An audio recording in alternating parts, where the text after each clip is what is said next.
Bonsoir à tous, on va commencer. On a un peu de retard. Effectivement, comme vous avez vu, pour rentrer au Parlement, ça prend un peu de temps. En tout cas, je vous remercie à tous d'être là. C'est très important pour nous, pour notre combat. On a besoin de votre soutien et je vous remercie d'avoir pris ce temps pour venir nous voir.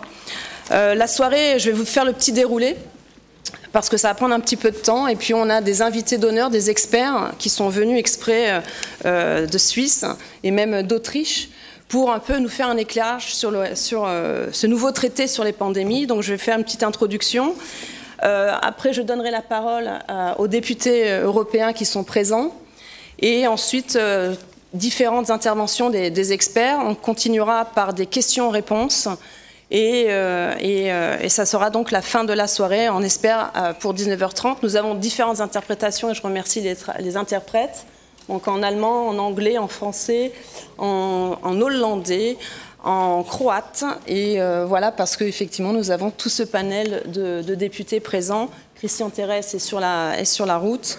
Donc on a aussi quelques petits changements de dernière minute. Vous avez vu, il y a un livret à l'entrée qui vous présentait un petit peu cette soirée et aussi le CV de ces experts. Donc pourquoi ce sujet? Pourquoi on parle ce soir du traité de l'OMS sur cette gestion des pandémies? Parce que c'est un sujet très important.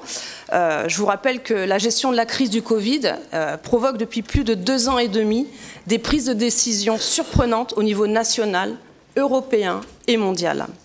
Alors que le manque de transparence et la coopération active avec les Big Pharma ont été la marque de fabrique de nos institutions qui n'ont pas hésité à bafouer nos libertés individuelles et collectives au nom de la sécurité de tous et de la lutte contre le virus, il est fort à craindre qu'avec un traité international sur les pandémies, qui plus est juridiquement contraignant, nos États membres soient dépossédés de leur souveraineté en matière de santé et que des mesures aberrantes, comme on l'a vu, et injustes comme la suspension des soignants non vaccinés soient pérennisées.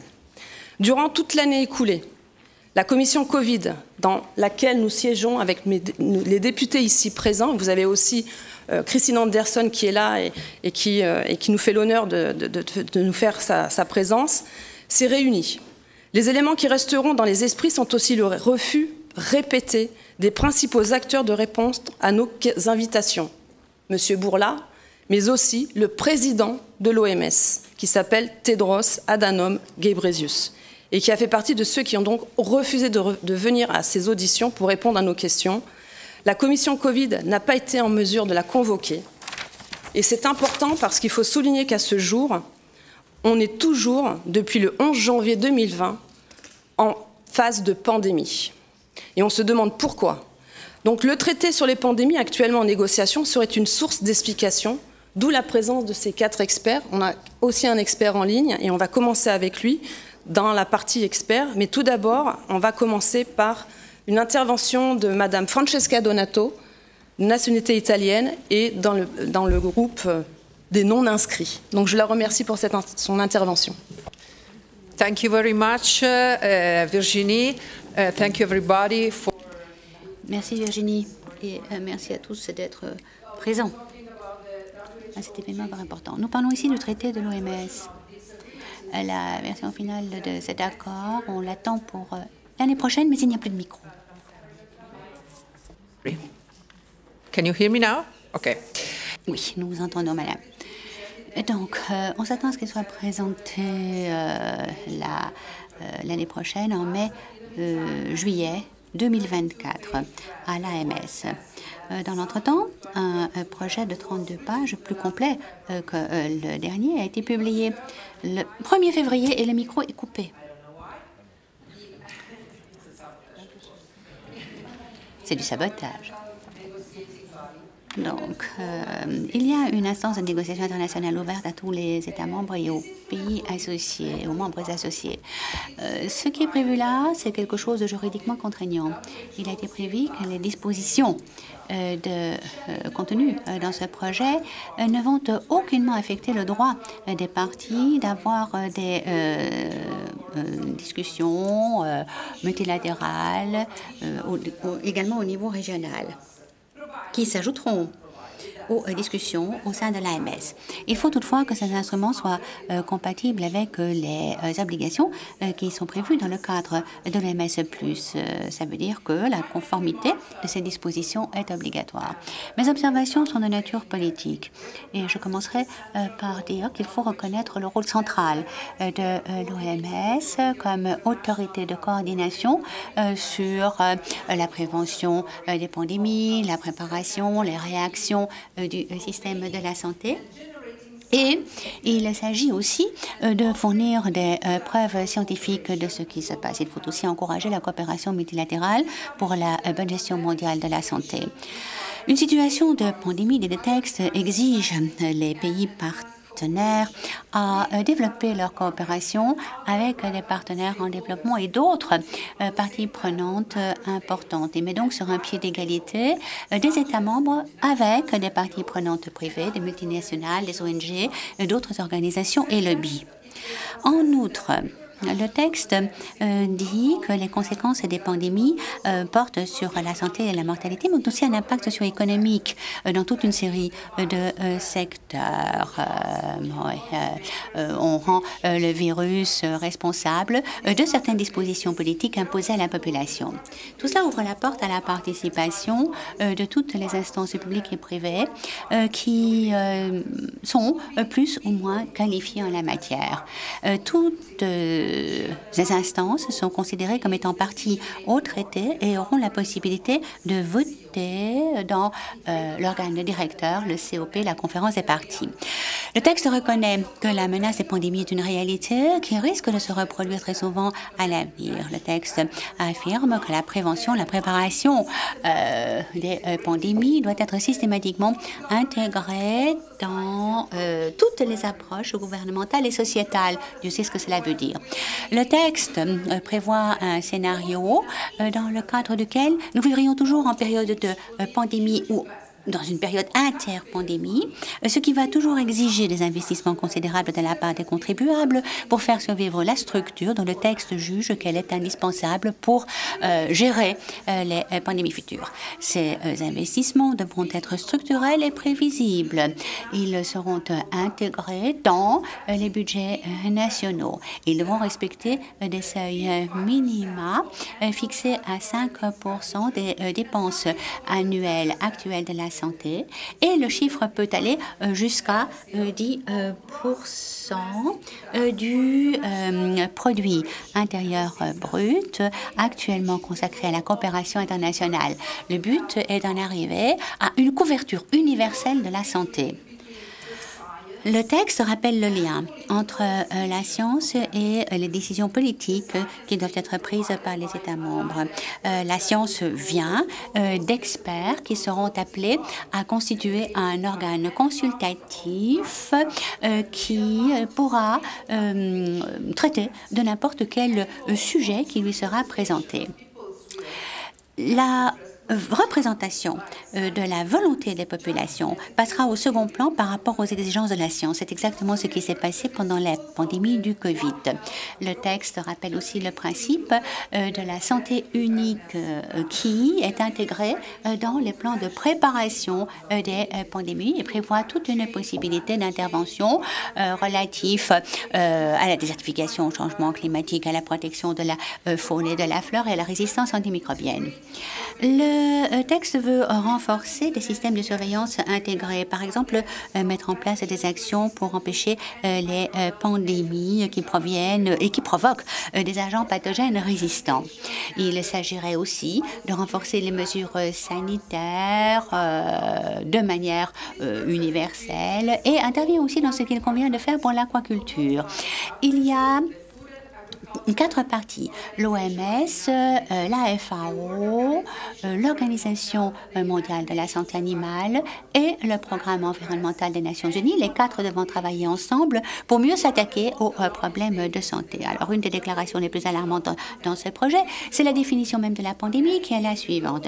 Pandémie signifie la diffusion d'un pathogène au niveau mondial qui infecte les populations mondiales qui n'ont pas suffisamment d'immunité et et permettent une forte transmissibilité d'une personne à l'autre avec une forte morbidité et mortalité et provoquent des perturbations économiques et sociales. Tout cela exige une collaboration internationale pour permettre le contrôle de ces phénomènes. Cette définition ne définit pas l'extension géographique minimum de ce que l'on entend par pandémie. Or, c'est un élément tout à fait fondamental quand on parle de pandémie mondiale. Ça veut dire quoi exactement?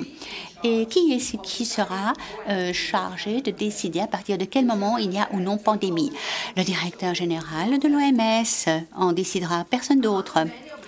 Parmi les nombreuses obligations des parties, on lit celle de renforcer les capacités de recherche et de développement.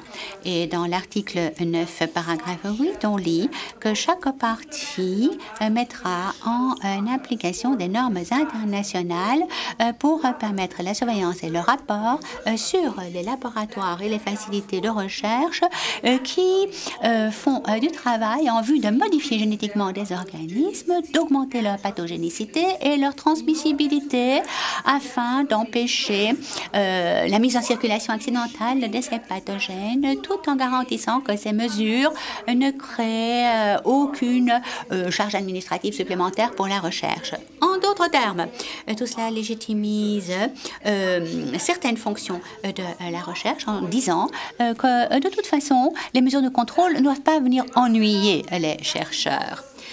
Le texte veut mettre en place aussi toute une chaîne de prévention des pandémies qu'il appelle le réseau et exige la participation à ce réseau, toujours dans le cadre de l'OMS, qui devra être soutenu entre les pandémies et dont le travail devra être accéléré en cas de pandémie. Les différentes parties définiront le type et la taille des produits, le volume des produits qui seront nécessaires pour répondre à la pandémie et devront définir le coût logistique qui devrait permettre le maintien de stocks stratégiques de ces produits. Il faudra également que cette instance anticipe la demande des fabricants et des fournisseurs, fasse un cartage de leurs ressources, fasse le point des ressources matières premières permettant la fabrication de produits relatifs à la pandémie. On entend par là surtout les vaccins, les produits thérapeutiques, des médicaments, des produits de protection personnelle, l'oxygène, etc. Le texte introduit la décision de définir le système dit PAPS qui prévoit l'option d'un accès en temps réel par l'OMS à 20% de la production des produits liés à la pandémie, ce pour en permettre une distribution équitable, plus particulièrement aux pays en voie de développement. Ces produits seront fournis à l'OMS sur la base suivante: 10% sous la forme de donation, 10% à un prix abordable. Bien sûr, les budgets nationaux seront utilisés pour financer cette démarche. Il faudra également trouver tout l'argent nécessaire pour permettre le transfert des technologies et de savoir-faire entre parties, pour renforcer des mécanismes multilatéraux existants et à développer, pour promouvoir, encourager le transfert de ce savoir. Est-ce qu'il y aura encore de l'argent pour le reste? Le transport, le bien-être, tout ça viendra après le besoin premier de libérer de l'argent pour empêcher les pandémies. Je conclus en soulignant qu'avec ce traité, la souveraineté nationale sur les questions de santé sera définitivement bridée. Toutes les décisions politiques, en effet, seront prises par le COP, organe directeur de l'OMS. Il n'y a pas de principe de consensus à la base de tout cela et la souveraineté nationale passe à la trappe. J'espère que quelqu'un se souviendra que sans souveraineté nationale, toutefois, il n'y a pas de démocratie. Merci.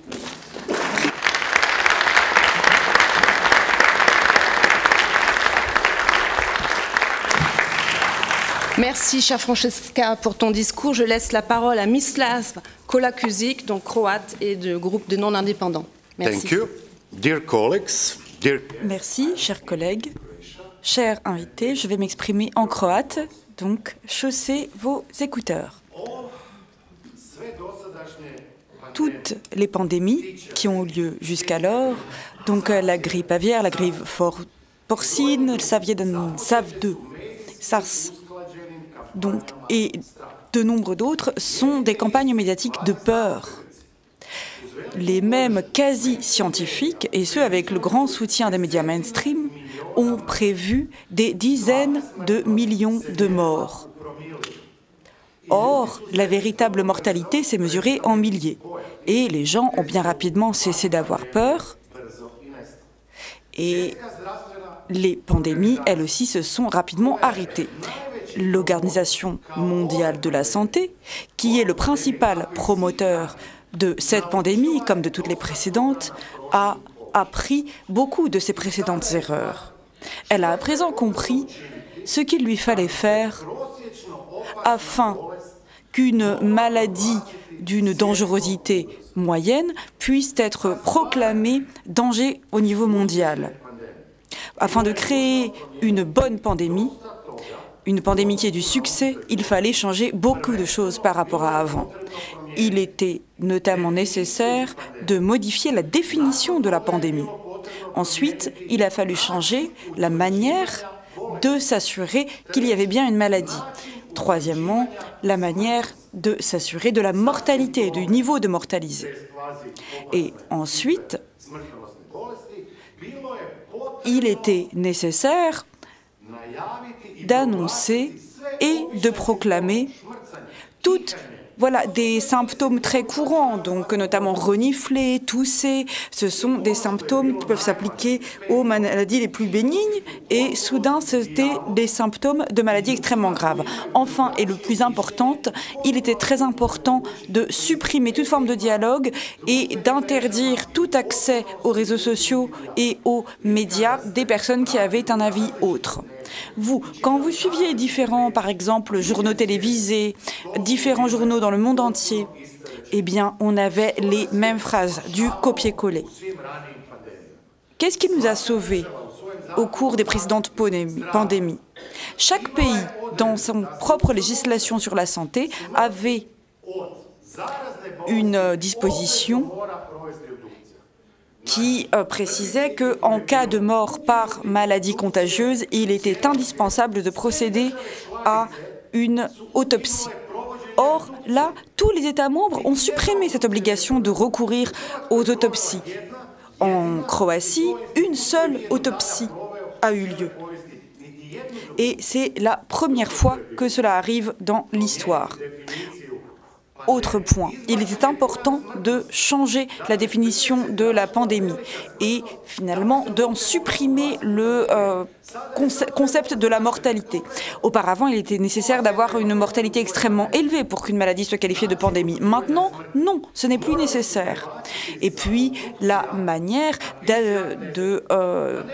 de préciser donc l'origine de la mort. Et pour cela, on a besoin d'une autopsie.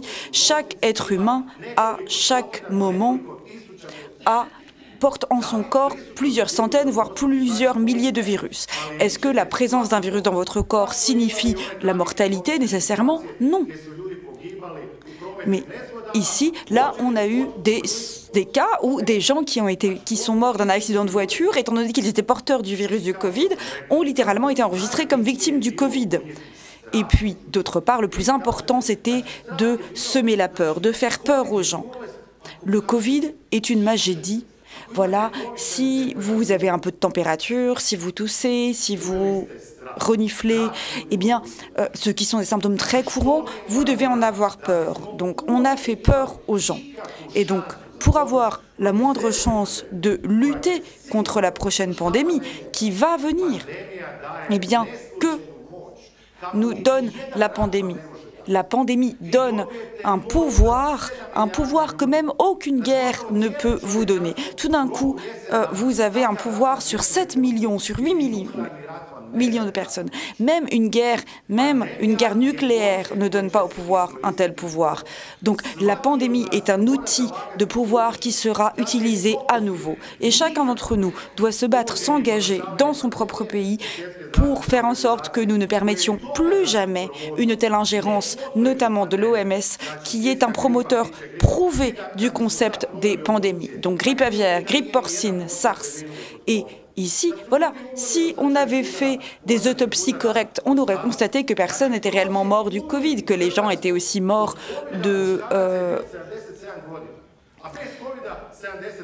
d'arrêt cardiaque, de vieillesse. Finalement, la moyenne d'âge des gens qui sont morts du Covid en Croatie était de 77 ans. Voilà. Cela veut bien tout dire. Merci.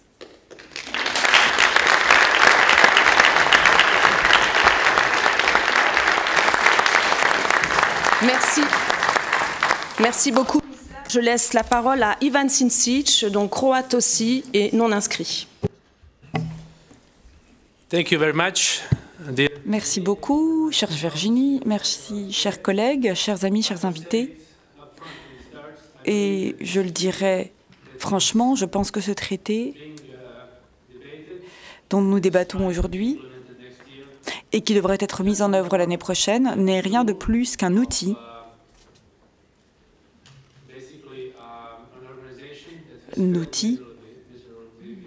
de la part d'une organisation qui a échoué misérablement pendant la crise du Covid, donc un outil qui lui permettrait d'avoir encore davantage de contrôle sur la population, mais cette fois-ci pas uniquement dans le monde occidental ou sur une grande partie du monde, mais dans le monde entier.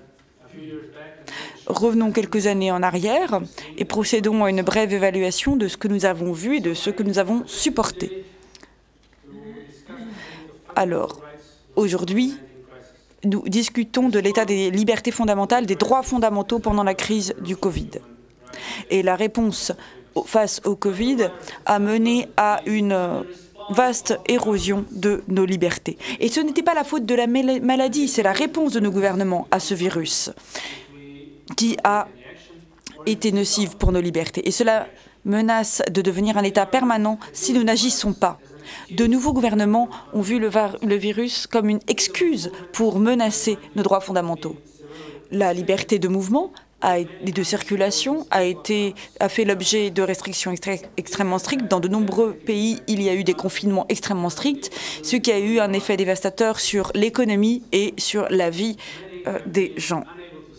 De nombreuses personnes n'ont pas pu voir leurs proches, assister à des enterrements ou même quitter leur foyer pendant une longue période. Les libertés d'expression ont également été bridées.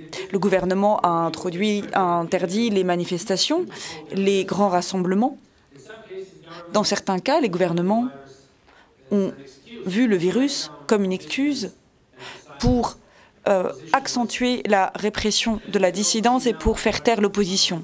Comme nous le voyons actuellement, en nous penchant sur l'un des plus grands réseaux sociaux du monde, Twitter, nous voyons que Twitter a été utilisé par ces grandes firmes multinationales corrompues. Nous avons donc un mariage entre une multinationale et un gouvernement corrompu, donc qui entre en collusion pour lutter contre la liberté des citoyens. Il y a eu des algorithmes, des protocoles à l'encontre des employés pour censurer la liberté d'expression.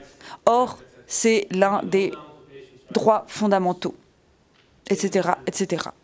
Voilà, donc tout cela a déjà été fait. Les droits à la vie privée ont également été mis à mal. De nombreux gouvernements ont utilisé des applications de suivi pour surveiller la circulation et les activités de leurs citoyens, ce qui suscite beaucoup d'inquiétudes sur les abus de pouvoir de la part des gouvernements. Enfin, le droit à l'éducation a également été sévèrement mis à mal. De nombreuses écoles, de nombreuses universités ont été fermées ou alors ont été forcées de déplacer leurs activités en ligne, ce qui a eu un impact disproportionné sur les communautés défavorisées. Et en effet, tous les étudiants n'ont pas pu avoir accès aux technologies et aux ressources nécessaires pour pouvoir apprendre en ligne. Donc ce traité sur les pandémies est un grand danger qui menace de prendre le contrôle sur les politiques de la santé nationale et sur la souveraineté de nos pays. Tout cela serait réduit à un système centralisé, mondial, financés par des entreprises privées en grande partie, et je dois le dire, voilà, corrompus, il s'agit de l'Organisation mondiale de la santé. Nous devons agir afin de lutter contre cette érosion de nos droits fondamentaux qui ne sont plus protégés dans le monde. Nous devons rappeler à nos leaders politiques leurs responsabilités. Nous devons également élire de meilleurs dirigeants politiques afin que nos droits fondamentaux soient respectés en tout temps, même pendant les périodes de crise. L'avenir de notre démocratie en dépend, l'avenir de nos enfants en dépend, et l'avenir de la civilisation humaine dans son entier dépend de ce que nous allons faire aujourd'hui. Merci beaucoup, et je le répète, je suis extrêmement heureux d'être parmi vous aujourd'hui. C'est l'un de nos grands rassemblements, il y en aura de nombreux à venir, et à la fin, tout peut se résumer à un choix très simple. Voilà, dites non aux mauvaises politiques, quelles qu'en soient les. Merci.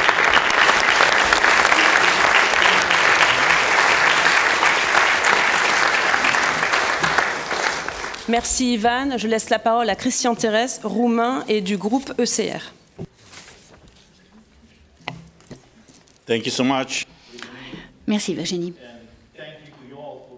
Et merci à vous tous d'être là. Je pense que ceci est un événement important. En effet, nous ne parlons pas seulement d'un traité ici. Nous parlons de la façon dont une élite mondiale est en train de modifier la façon dont nous, personnes individuelles, citoyens, êtres humains, sont reliés à leurs gouvernements nationaux et modifient la façon dont les gouvernements nationaux sont reliés entre eux. La plupart de nos constitutions, en Europe en particulier, disent que la souveraineté appartient aux populations et est exercée de deux manières, soit directement via un référendum, soit via des élus. C'est comme ça que la démocratie a été instituée en Europe et c'est sur cette base-là que nos institutions ont été développées en Europe au fil des siècles. Il s'agit là de la base même du projet européen. Jetez un coup d'œil sur le traité de l'Union européenne. Regardez les documents du Conseil. C'est de cela qu'il parle, pouvoir aux gens et pour les gens. Vous avez des fonctionnaires qui occupent des postes officiels qui sont responsables vis-à-vis des populations. Ce que nous avons constaté au cours de ces 3 dernières années est un changement fondamental de la façon dont le monde, dont l'élite mondiale essaye de redéfinir ses liens avec nous, personnes individuelles, et avec nos pays. Une fois que ce traité sera mis en application, bon, je viens de la plénière où nous avons eu une discussion sur la politique mondiale de la santé de l'Union européenne. Une élite mondiale, donc, qui n'a été élue par personne, qui n'est responsable vis-à-vis de personne, qui n'a aucune forme de transparence ni de responsabilité, veut s'approprier nos droits, nos libertés, nos biens et nos décisions. Donc, la question est la suivante. Qu'avons-nous comme alternative? Parce qu'on n'arrête pas d'en parler. On parle des valeurs européennes. Il faut défendre l'Union européenne face aux eurosceptiques qui essayent de nous faire trembler sur nos positions, d'ébranler notre construction. Mais qu'avons-nous comme alternative? Les alternatives sont très claires. L'esclavage ou la liberté. C'est aussi simple que ça.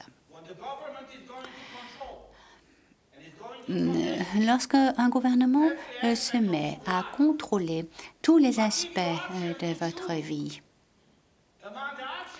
et ne vous présente pas beaucoup d'options, de choix, bon, ça ne représente plus du tout la démocratie et la liberté.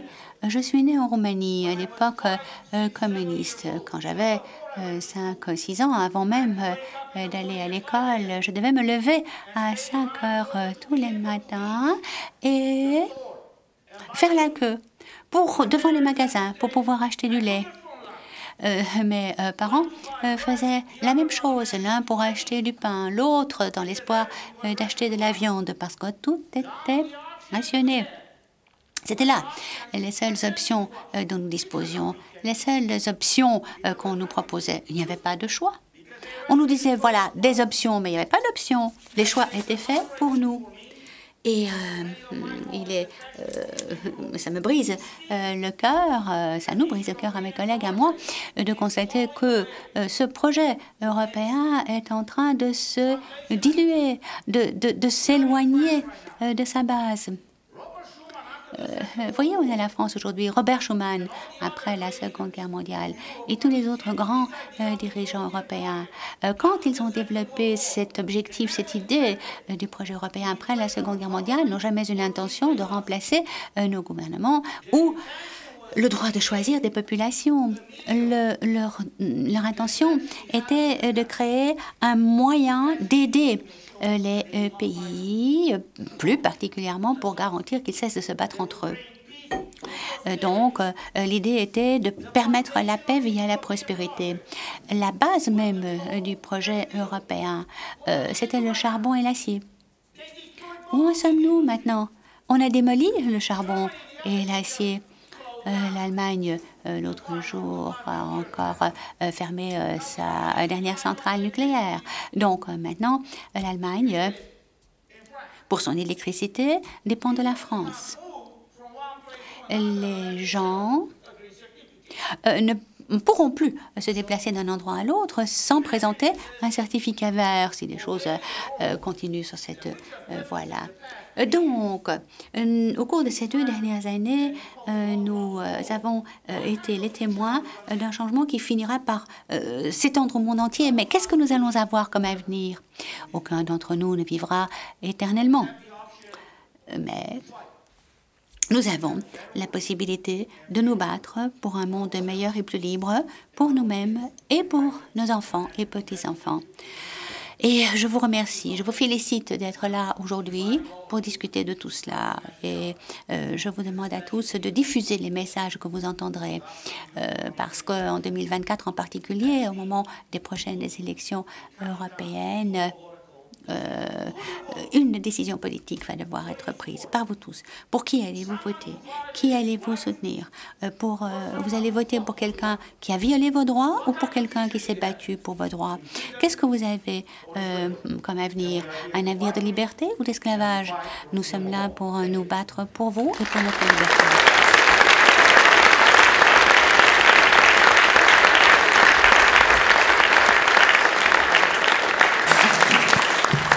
Merci Christian, c'est une belle conclusion du discours des différents députés européens. Donc je vais passer maintenant au corps du sujet avec l'intervention de nos différents experts. Il faut savoir que c'est Children of Defense Europe, qui est une organisation à but non lucratif dans laquelle vous siégez. Et donc nous avons l'honneur d'avoir ces 4 experts. Donc on va commencer par l'intervention de Wolfgang Vodar, qui est en ligne. Alors, après son travail clinique d'interniste, il a occupé divers postes dans les institutions nationales et internationales de santé publique, puis en tant que membre de l'Assemblée parlementaire du Conseil de l'Europe, président de la sous-commission de la santé et vice-président de la commission de la culture, de l'éducation et de la science. En 2009, il a initié une commission d'enquête à Strasbourg sur le rôle de l'OMS dans la grippe H1N1, et aujourd'hui, il continue à s'impliquer en tant qu'expert scientifique après avoir quitté le Parlement. Donc je ne sais pas comment, si vous pouvez le mettre, le connecter. En tout cas, je vous remercie. Donc ça sera en anglais. Bonsoir. Yes. Bonsoir. If possible, I would like to speak in... Si possible, j'aimerais m'exprimer en allemand. C'est plus facile pour moi. Oui, pas de problème. J'ai une présentation que je vous ai préparée et j'aimerais tirer profit du temps que j'ai pour parler de mon expérience, de mes expériences avec l'OMS. Donc, cela fait plus de 20 ans que je rencontre régulièrement l'OMS. Je découvre toujours quelque chose de nouveau. Et je vais donc commencer. Première diapositive, s'il vous plaît.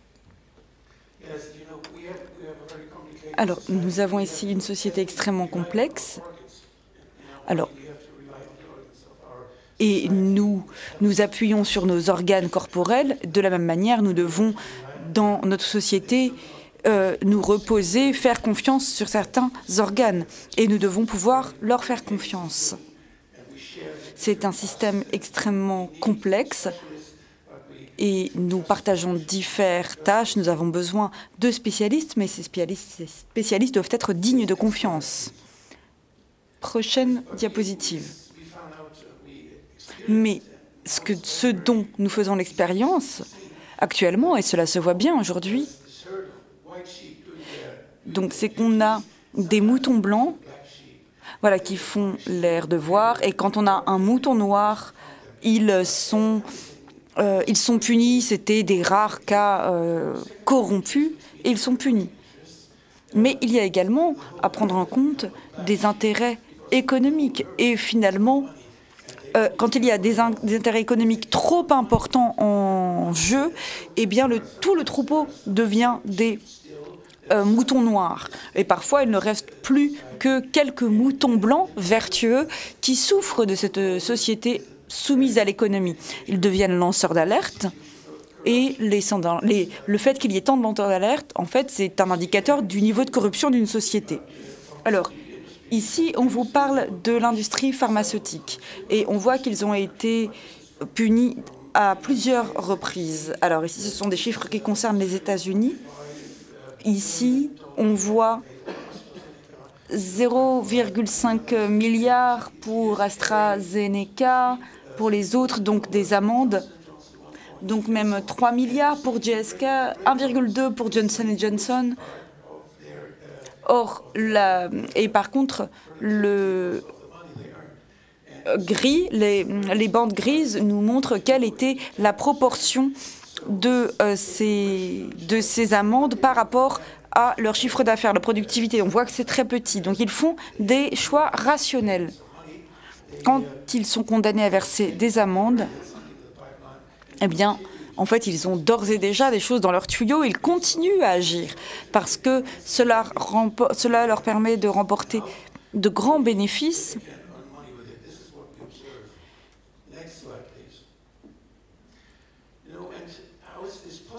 Comment est-ce que c'est possible? Eh bien, le cadre, pour toutes les industries, le cadre est fixé par les députés. Ce sont des lois. Nous faisons les lois. Alors, comment est-il possible que le cadre législatif en place permette un tel degré de corruption? Alors, c'est lié à l'industrie, au lobbying, à l'industrie du lobby. Et si vous voulez juste vous défendre vos propres intérêts, il est très difficile de se faire entendre. Mais si vous avez beaucoup d'argent, vous avez des psychologues, des sociologues, des experts qui vont vous fournir des arguments grâce auxquels ils peuvent approcher les législateurs, les hommes politiques. Et le point le plus important, c'est que, voilà, il y a donc des sociétés de renseignement qui essayent de détecter les mouvements qui viennent de la base. Donc on avait une entreprise notamment au Mexique qui a voyagé, qui procédait à des tests. Et ils faisaient des tests sur le H1N1 et ils ont découvert finalement qu'il y avait certaines vieilles personnes qui avaient été contaminés par le H1N1, et une fois qu'ils en ont trouvé suffisamment, ils ont lancé l'alarme.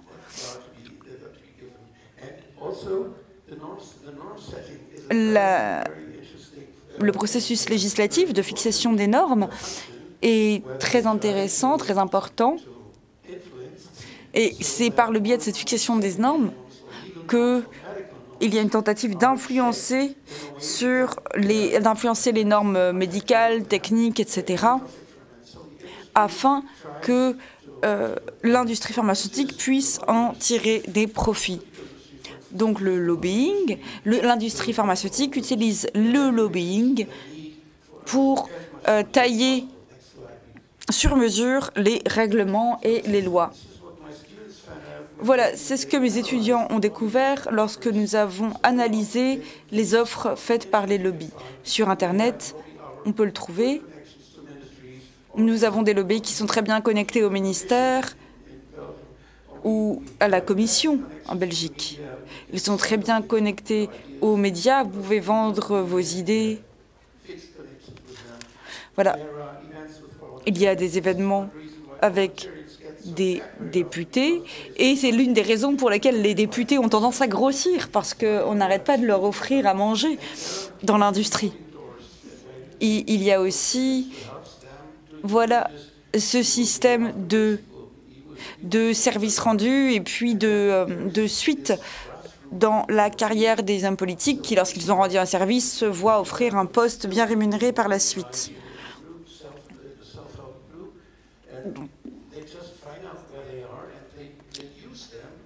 Et donc, finalement, les lobbyistes, les industries essaient de se renseigner également sur la situation des hommes politiques afin de faire pression sur eux. Il y a une surveillance des décideurs. Les lobbies savent tout ce que font, ce que fait le moindre député, et puis ce sont des informations que l'on peut bien entendu utiliser à son profit. Parfois, il y a même des ghostwriters, donc des nègres qui écrivent des articles scientifiques eux-mêmes, sans le moindre fondement. Également, les fact-checkers, la vérification des faits. Il y a des centres spéciaux pour les entraîner. Finalement, afin de produire leurs propres preuves qui vont à l'encontre du bon sens le plus basique. Donc personne ne peut contrôler tout ce phénomène. C'est une catastrophe. Et s'il n'y a pas de mouvement de la base, on en crée un, pas de problème.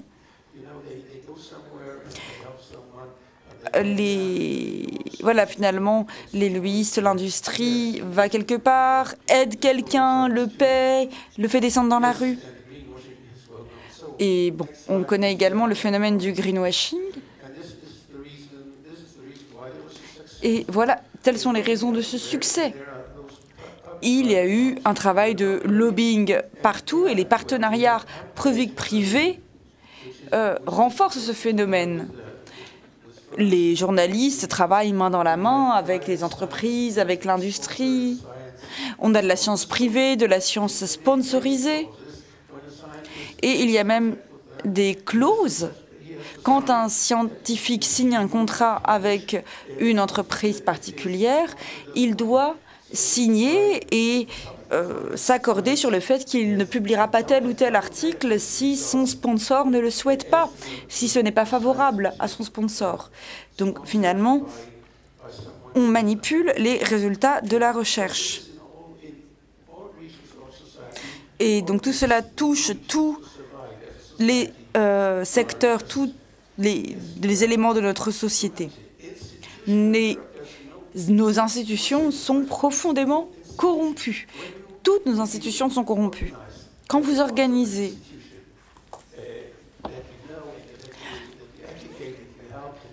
donc finalement, quand vous avez le président, le directeur d'une institution, vous l'avez aidé à trouver son poste, à faire ses études, vous avez organisé sa carrière, bien entendu. Il se montrera reconnaissant, si besoin. Voilà ce dont nous faisons l'expérience. C'est une stratégie bien rodée. Et l'industrie, finalement, façonne notre système public. Alors ici, il s'agit de la législation. Ici, je vous montre plusieurs législateurs au niveau mondial, européen, allemand. L'OMS est l'un de ces organes qui fixent les normes, les règles. Et nous avons également l'Organisation internationale du travail, par exemple. Tout cela, c'est lié à la santé. Et alors moi, je vais vous parler de mes expériences avec l'OMS, donc en tant qu'institution fixatrice de normes. Oui, ils produisent beaucoup de normes. Donc ils définissent notamment qu'est-ce qu'une maladie. Qu'est-ce qu'une maladie contre laquelle on peut recevoir une compensation et par exemple, si vous n'utilisez pas cette nomenclature, vous ne pouvez pas obtenir de compensation au titre d'une maladie professionnelle, notamment. L'OMS définit également les normes de la recherche en laboratoire. Alors ici, donc, voilà, il s'agit du seuil à partir duquel on est déclaré malade. Donc on peut très facilement rendre quelqu'un malade en changeant le seuil à partir duquel quelque chose est considéré comme nocif. Prenons la cholestérine. Le cholestérol auparavant, c'était 240 et maintenant c'est 200. Cela veut dire qu'à partir de 200 milligrammes de cholestérol, vous êtes considéré comme malade et il faut vous soigner parce que c'est considéré comme dangereux pour vous. Et donc, cela fait 86% de plus de patients. Donc, ils ont quasiment doublé le nombre de personnes au niveau mondial qui ont besoin d'un traitement médical. Et ce, uniquement en modifiant légèrement le seuil des résultats en laboratoire. Et c'est la même chose pour l'ostéoporose. Beaucoup plus de gens devront faire ces radios. C'est uniquement quelques exemples, mais c'est typique du fonctionnement de l'OMS. Ils sont experts et quand vous êtes financé par l'industrie pharmaceutique, eh bien, cela influence le jugement de vos experts, bien entendu. Alors, vous le savez ou peut-être pas, voilà, les contributeurs de l'OMS, ce sont des contributions volontaires et la monnaie est donnée à certaines conditions. Et toutes les personnes qui financent l'OMS, eh bien, veulent quelque chose en échange. L'OMS, selon moi, est devenu le département marketing de l'industrie pharmaceutique. C'est terrible et c'est une observation, une constatation que je fais depuis de nombreuses années maintenant. Et les gens devraient le savoir. Alors, l'Allemagne est le principal contributeur de l'OMS, on le voit. Il doit donc y avoir quelqu'un qui influence Madame Merkel. Je ne comprends pas pourquoi l'Allemagne verse tellement d'argent.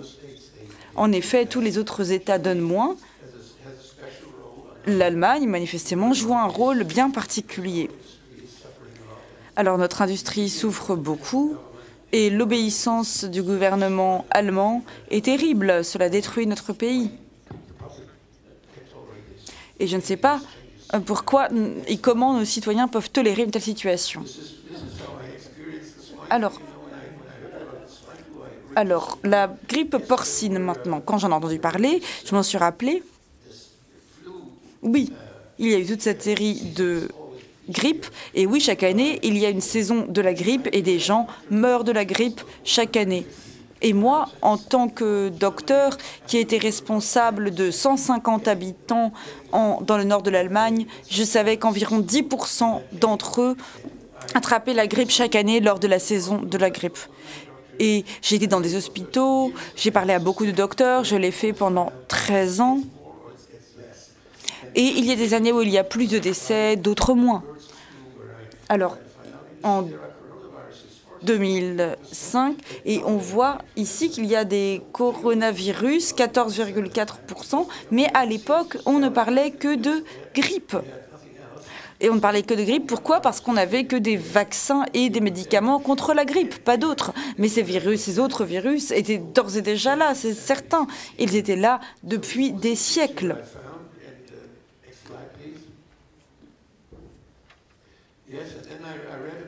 Et j'ai lu ceci. Alors, penchez-vous sur la date. C'est le 9 mars 2009, M. Sarkozy s'est rendu au Mexique avec 100 millions d'euros pour construire une usine de construction de vaccins grippal. Comment savait-il qu'au Mexique, un mois plus tard, il y aurait une épidémie de grippe porcine? C'est bien étrange, n'est-ce pas? Et ici, nous avons un contrat. Il y a eu plus de 100 contrats de ce type au niveau mondial, donc qui parlent de préparation aux pandémies. Et quand l'OMS disait « Voilà, nous en sommes au niveau d'alerte numéro 6 pour la pandémie », alors le contrat entrait en vigueur. L'OMS a donc été à l'origine, a déclenché des énormes contrats. À l'époque, ça se comptait au niveau de 80 milliards d'euros. Et ici, vous avez un contrat allemand, c'est la même chose. C'est le moment où la pandémie a été déclarée par le secrétaire général à l'époque. Et voilà, on voyait que l'industrie pharmaceutique allait pouvoir faire ses choux gras. Alors ici, c'est un collègue donc, qui est biostatisticien à l'Imperial College de Londres. Il a joué un grand rôle dans tous ces cas de pandémie. Alors ici, nous avons son travail qu'il a présenté à l'OMS. À droite, vous voyez les colonnes vertes. Vous voyez le nombre de cas le 27 avril, entre le 27 et le 30 avril. On voit une hausse de 25 à 145. Et au Mexique, donc il y avait des dizaines de millions de personnes qui vivaient, de milliers de personnes qui vivaient dans la région étudiée. Et on a trouvé 600 cas de tests positifs à la fièvre porcine dans les hôpitaux. Alors, on sait qu'en général, il y a, dans les hôpitaux, il y a des personnes malades, des personnes faibles. Et si vous faites des tests sur des personnes qui sont en soins palliatifs, bien entendu que vous allez trouver une maladie redoutable et susceptible de décimer les patients de l'hôpital. Alors que si vous faites ce même test sur des gens qui sont dans un centre commercial ou dans la nature, vous n'aurez pas les mêmes résultats. Et ici, sinon, on voit le nombre de vols depuis de Mexico au reste du monde, donc 1 million de passagers. Et à partir de cela, on a décrété que c'était une pandémie qui allait se répandre dans le monde entier. Ils ont donc changé la définition du mot pandémie. Auparavant, il fallait un nombre énorme de morts et de maladies, et cela faisait partie de la définition de la pandémie. Et l'OMS dit « Nous n'avons jamais défini la pandémie ». Certes, mais ce qu'ils ont défini, ce sont les critères qui nous permettent de dire « Nous avons affaire à une pandémie ». Ils ont donc changé ces critères. Ils ont retiré la gravité et le taux de mortalité. Et ce qu'il nous reste, c'est le fait qu'il y a un nouveau virus qui parcourt le monde. Et c'est le cas de chaque grippe, tous les ans. C'est normal. En fait, chaque virus, et c'est le propre d'un virus, tend à se répandre. Et ceci, c'était en 2017, donc il y a des vagues. Donc, de la même manière, pour la bourse, on a des vagues, et ce sont les mêmes que l'on retrouve ici. Quand M. Bill Gates dit qu'il y aura une pandémie extrêmement dangereuse et que la prochaine sera pire, eh bien, il se penche toujours sur les cours de la bourse. Et parce qu'il se dit que la valeur de ses actions va grimper, afin qu'il puisse les vendre avant que la valeur ne baisse à nouveau. C'est comme cela que cela fonctionne. Et c'est ce que nous fait l'EMS. Afin que tous les investisseurs dans ce type de secteur puissent continuer à s'enrichir. Quand la définition a été modifiée, il y a eu des journalistes et des pays, cela date de 2009, qui ont dit non, ce n'est pas possible, ça n'a aucun sens, parce que ça va coûter énormément d'argent et c'est inutile. Il n'y a pas de pandémie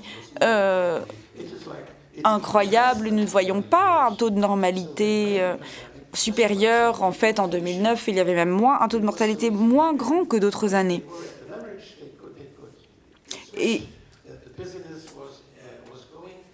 Mais pourquoi est-ce qu'on a changé ces critères? Eh bien, c'est une fois de plus une question d'argent.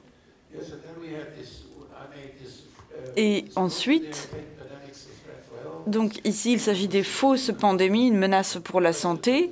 Donc c'est une motion de recommandation. Quand j'étais président de la sous-commission à la santé, j'ai accompagné mes collègues. Je n'ai plus été réélue en 2009. Mon parti a sombré. Je suis sortie du Parlement allemand. Mais Paul Flynn a été rapporteur. Je lui ai donné toutes mes données. Je l'ai aidé. Nous avons eu une audition au Conseil de l'Europe. Et puis, une fois, l'OMS est même venue. Mais ça a été bien la seule fois. Donc, nous avons encore une campagne médiatique en cours, nous n'abandonnons pas. Ici, on voit que cela date de 2018. Ici, on voit la prochaine pandémie pourrait tuer 1 million de personnes. Donc, on travaille d'ores et déjà à la prochaine vague. James Murdoch, ici. Alors, ici, je vous parlais du journalisme impliqué. Donc, ici... Donc, il a été député à Glasgow pendant 2 ans. Et puis, il y a une autre définition. Ici, vous voyez cet ovale rouge. Il y a un code ICD, un nouveau code qu'ils ont fait spécialement pour le Covid. Donc, il y a prévention, diagnostic et vous pouvez être diagnostiqué, même si votre test PCR est négatif, si vous avez été en contact avec quelqu'un qui a,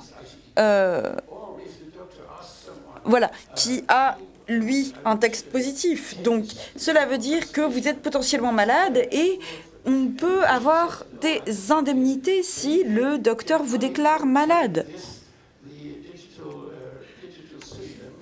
C'est un système numérique.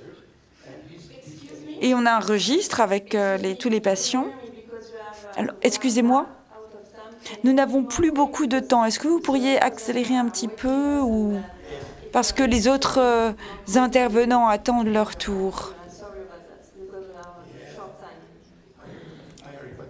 Donc voilà, ici, je vous parlais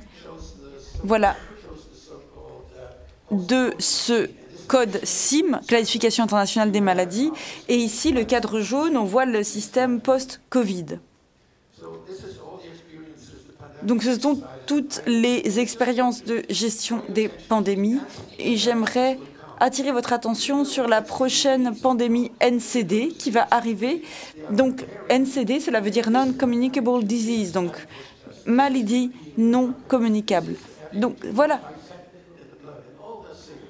Il s'agit de toutes ces maladies, donc par exemple une pression trop élevée, pression sanguine, et donc des centaines de pays sont d'ores et déjà en train de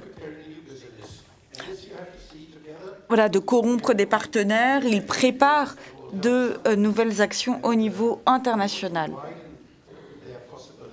Ils veulent renforcer encore leurs possibilités, leur champ d'action qui leur permet de s'enrichir. Donc il s'agit de l'OMS, de la Lyon. Voilà. Entre l'OMS et les MNT, les maladies non transmissibles, ils n'auront même plus besoin de virus.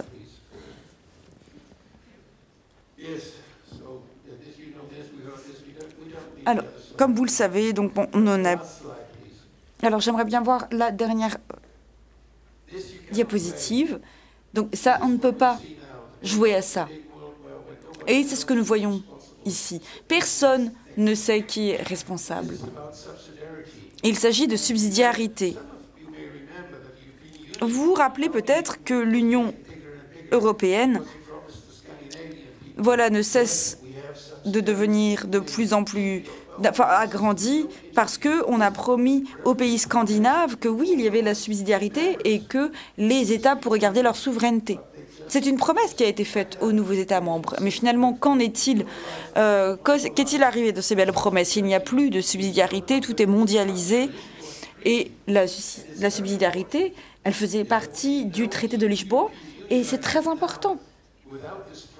Mais qu'est-ce que l'Union européenne aujourd'hui sans cette promesse?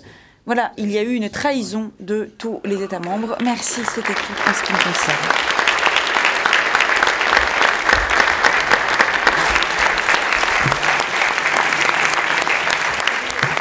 Merci beaucoup à Wolfgang. Juste pour rappel, la commission Covid avait demandé la levée des badges à Pfizer et effectivement, dans réunion spéciale, ça avait été acté par la majorité des partis, mais après en conférence des présidents, tous les partis politiques sauf le nôtre et d'autres qui sont ici présents n'ont pas poursuivi cette demande. Je laisse la parole maintenant au médecin de santé publique et consultant en biotechnologie et en santé mondiale, le docteur David Bell, ici présent. Il a été médecin et scientifique à l'OMS durant plus de 15 ans, si je m'abuse. Merci à vous. Thank you for the Je vous remercie de l'occasion que vous me donnez de m'adresser à vous. Très rapidement sur l'histoire de l'OMS, sa réponse au Covid et puis l'agenda de préparation aux pandémies. Et vous verrez ça dans les différents transparents. Alors, très rapidement. L'OMS a été inaugurée en 1946, l'année du procès de Nuremberg, de différentes déclarations qui préparent la décolonisation. À l'époque, c'était un pays, une voix au sein de l'OMS et le budget était basé sur un budget calculé sur le PIB des différents pays qui donnaient de l'argent à l'OMS qui décidait de la façon de l'utiliser. Alors, il y a eu la déclaration d'Almata en 1978, l'épidémie de l'idée que défend l'OMS qui a souligné l'importance de l'individu et du droit de l'individu s'agissant des décisions à prendre sur sa santé, donc un développement aussi d'une approche verticale de la santé mondiale. Les choses ont commencé à changer il y a une vingtaine d'années, de grands changements. Voilà le budget actuel. En vert, la plus grosse partie du budget, ça s'appelle contribution spécifiée. Les différentes contributions apparaissent là, presque tout le financement de l'OMS est qualifié de spécifié. Ça veut dire que le bailleur donne de l'argent pour un projet spécifique à un endroit spécifique. Alors, l'OMS ne prend plus de décision elle-même. C'est le contributeur, celui qui donne l'argent, qui décide où l'argent doit être investi.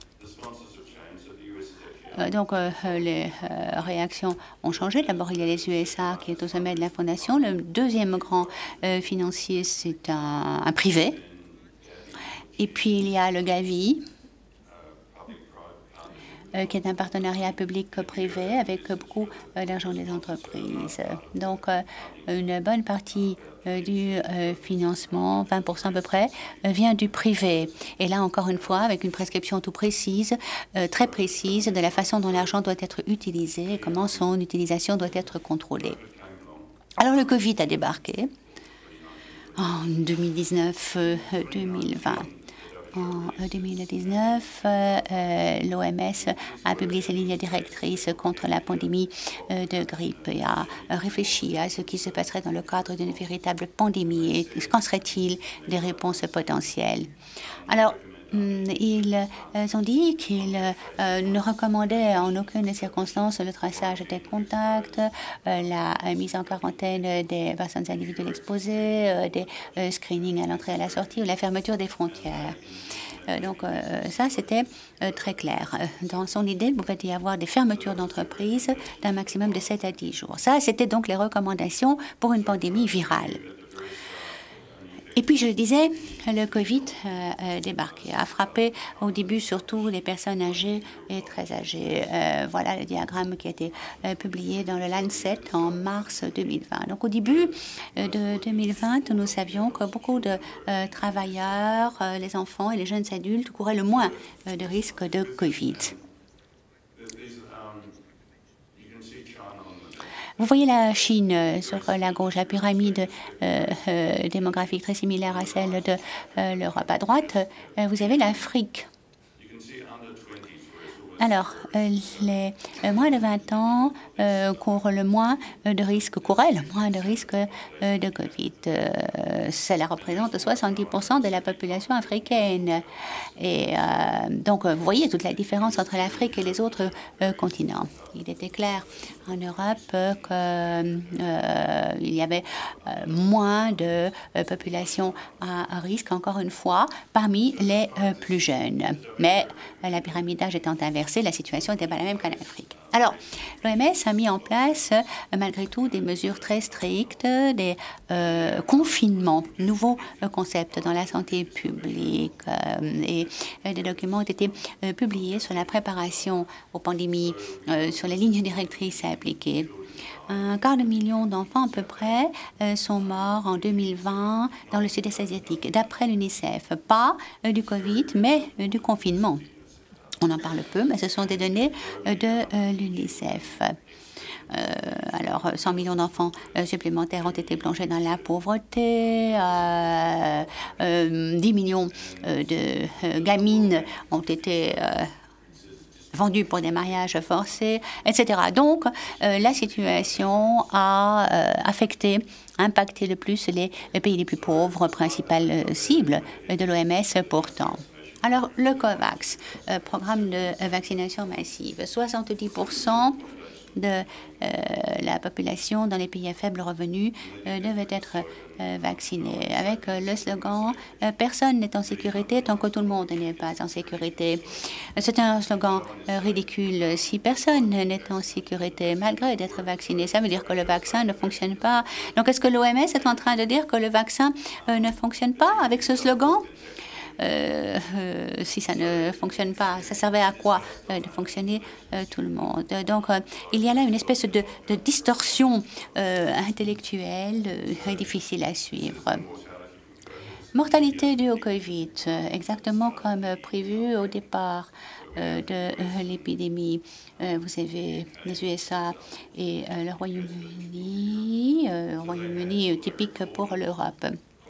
Donc, vous voyez comment les courbes évoluent et tout ça reste logique. L'Afrique, les 6 pays africains qui sont mentionnés là, très peu de décès, sauf dans les pays méditerranéens du sud de l'Afrique où les gens souffrent davantage d'obésité. L'OMS a fait sa propre enquête en Afrique, vaste enquête en 2021.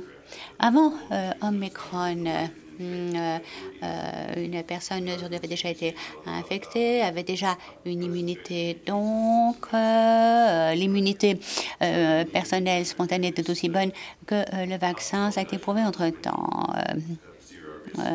L'OMS a constaté que 50% de la population de moins de 20 ans ne courait aucun risque.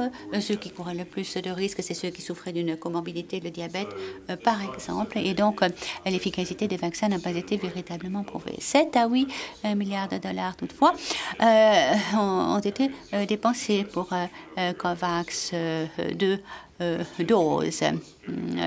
Puis les chiffres ont augmenté avec les doses supplémentaires. 3 milliards sont dépensés chaque année pour la malaria. Vous voyez que le budget annuel de l'OMS aux activités confondues est de 3,5 milliards lui aussi. Donc voilà, une disproportion totale entre l'argent normalement dépensé pour la lutte contre les maladies et la campagne COVAX. Certains y ont gagné dans cette campagne. L'OMS fait ce que ses sponsors veulent qu'elle fasse. Ne l'oublions pas, c'est le grand principe de base. Alors l'intention est de transformer tout ceci en quelque chose de permanent, donc faire des instruments de lutte contre la pandémie quelque chose de permanent. Bon, l'OMS parle de pandémie depuis longtemps. Après la grippe espagnole, situation catastrophique, il n'y avait pas d'antibiotiques, il y a eu 3 épidémies. La tuberculose aussi tuait des millions de personnes.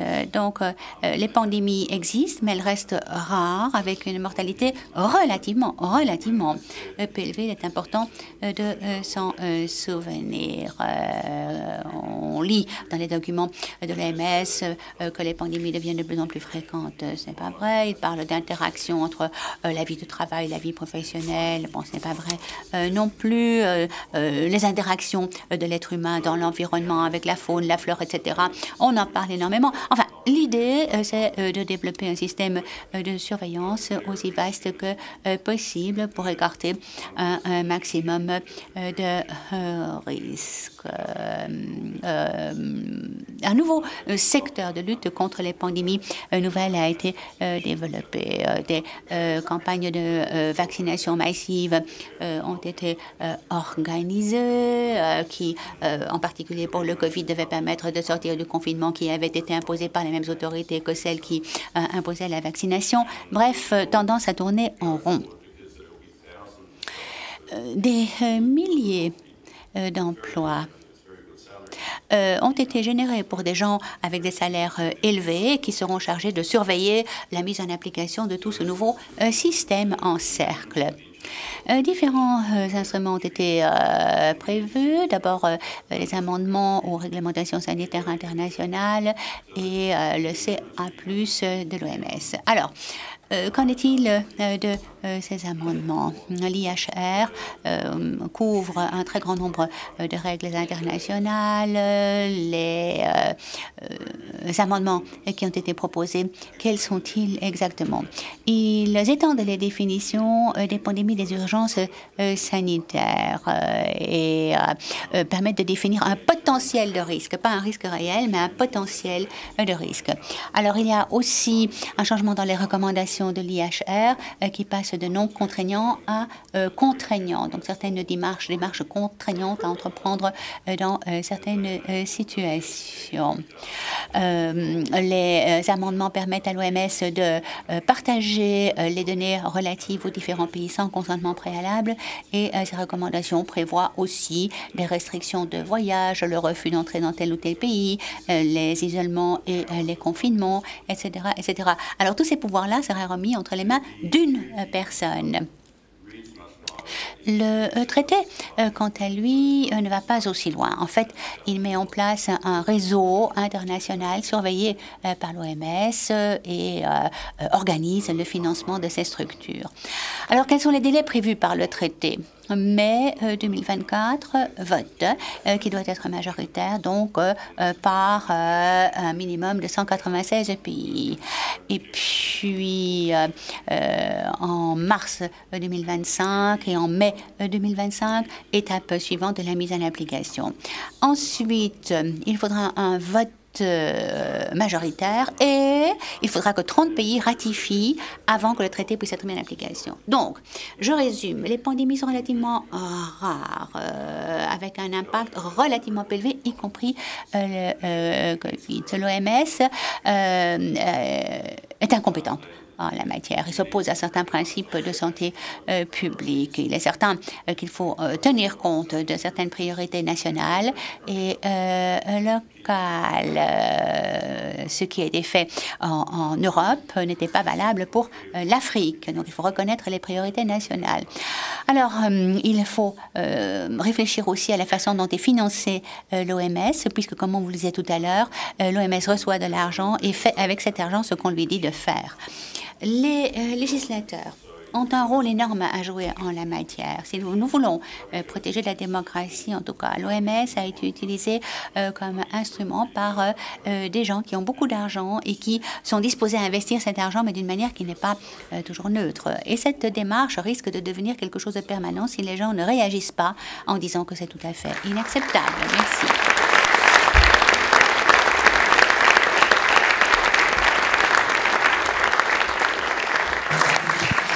Merci beaucoup pour cette présentation. Un autre rappel, le président de Gavi, du conseil d'administration, Gavi c'est l'alliance de la vaccination, de l'alliance des vaccins, c'est monsieur Manuel Barroso qui était ancien président de la commission pendant 10 ans. Donc je ne sais pas si c'est une blague, mais peut-être que Mme von der Leyen, puisqu'on voit que l'Allemagne est très présente dans le budget de l'OMS, peut-être qu'elle aura trouvé déjà un siège à l'avenir, puisqu'on voit que le changement de la direction est aussi une possibilité pour l'OMS pour effectivement continuer dans cette mise en place de la pandémie.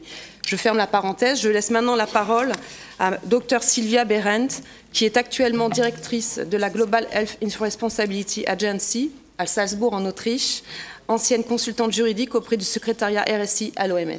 Je vous remercie. Thank you very much. Merci beaucoup. C'est un honneur pour moi que d'être ici, parmi vous, au Parlement européen, et je suis honorée également de l'intérêt que vous portez à ce problème très important, l'OMS. Et moi, j'aimerais bien vous donner une approche juridique, parce que je m'adresse à vous en tant qu'observateur du système juridique. C'est à vous de sonner l'alarme si les lois sont utilisées comme outils pour violer la dignité humaine.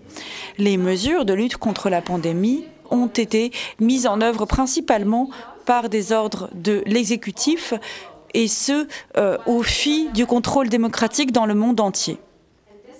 Et ils étaient dirigés par une seule autorité, l'OMS. Je pense qu'il est donc de notre devoir de commencer à enquêter et afin de déterminer quelles sont les causes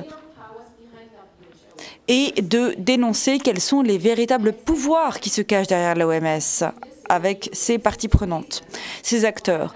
Mais nous devons commencer d'une manière légale. C'est pourquoi j'aimerais commencer par une citation de Raphaël Lemkin, qui a été l'un des rédacteurs de la Convention de lutte contre le génocide. Il a consacré sa vie entière à un seul projet: rendre impossible le meurtre de masse d'une seule nation. Et il y a réussi, mais il a consacré sa vie entière à cette convention sur le génocide. Et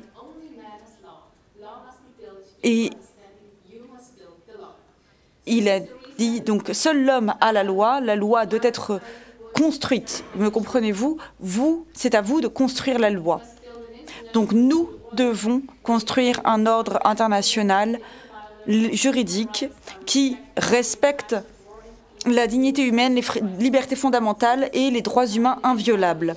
Et ce, en temps de paix comme de guerre. Et toute violation par une organisation internationale ou un acteur international doit être prise en compte. Donc cela, ça nous manque. Il nous faut arrêter, lutter contre les privilèges et les immunités. Donc ici, on voit la structure de l'OMS, on en a déjà entendu parler. Et j'aimerais attirer votre attention sur un point extrêmement important, tout à droite. Il s'agit du programme d'urgence de santé mondiale. Et il est mis en œuvre depuis 2006. C'est très nouveau et c'est notamment cet organe qui était chargé de la gestion de la lutte contre le Covid. Le directeur, c'est M. Ryan, qui est responsable donc de tout ce secteur.